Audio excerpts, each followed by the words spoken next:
غریب نواز کہتے ہیں جب کوئی زنا کرتا ہے اور زنا کرنے کے بعد غسل کرتا ہے تو غسل کے جتنے قطرے اس کے بدن سے ٹپکتے ہیں، ہر قطرے کے بدلے میں 1 سال کا گناہ اس کے نامہ اعمال میں لکھا جاتا ہے۔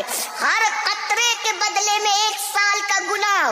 کتنے قطرے ٹپکتے ہیں غسل کے بعد، ذرا تصور میں تو لاؤ۔ اور جتنے قطرے ٹپکتے ہیں اتنے ہی شیاطین پیدا کیے جاتے ہیں، اور وہ سارے شیاطین قیامت تک جتنے پاپ اور جرائم کریں گے ان سب کا گناہ اس کے سر پہ ڈالا جائے گا جس کے زنا کی وجہ سے وہ شیاطین پیدا ہوئے۔ اور ایک بات مجھے اور یہاں یاد آئی، ہمارے بزرگوں نے فرمایا جو زنا کرتے ہیں اللہ ان کو لمحے کے بدلے میں صدیوں کی سزا دیتا ہے۔ وہ اس طرح سے کہ زنا کاروں کے گھر میں اللہ عیبی اولاد پیدا کرتا ہے، لنگڑی لولی اندھی اولاد پیدا کرتا ہے تاکہ یہ اپنی نسلوں کو دیکھ دیکھ کر بار بار دکھی ہو۔ حالانکہ ہر ایک کے گھر میں ایسا نہیں، لیکن 99% لوگوں کے گھر میں ایسا ہی ہوتا ہے زنا کی وجہ سے۔ اب اس کا یہ مطلب نہیں کہ کسی کے گھر میں عیبی اولاد دیکھو تو اس پہ شک کرنے لگو کہ یہ بدکار لوگ ہیں، ایسا نہیں ہے۔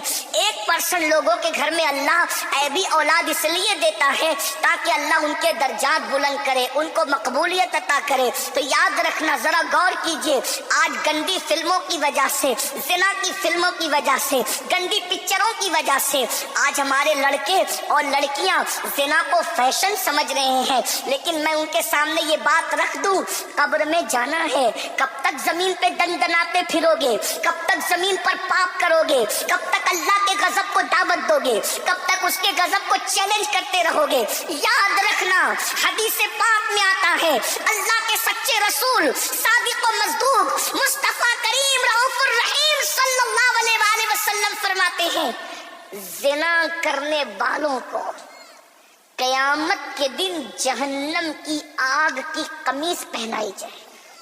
زنا کرنے والوں کے کان تک یہ آواز پہنچے، حضور علیہ السلام نے فرمایا ان کو قیامت کے دن جہنم کی آگ کی بنی ہوئی قمیص پہنائی جائے گی۔